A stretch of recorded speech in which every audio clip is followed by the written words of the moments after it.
Hello po. Dito kami ngayon sa Boracay Island. So, i-enjoy namin yung island tour today, the whole day. So, maybe tomorrow in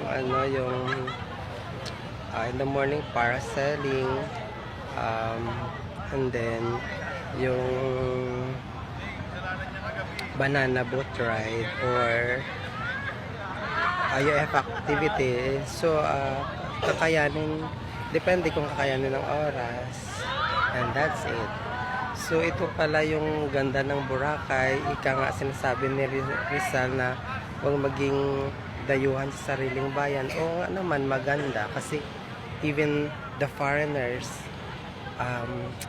pumupunta dito, dinadayo, nag-stay over. Maganda naman, maganda.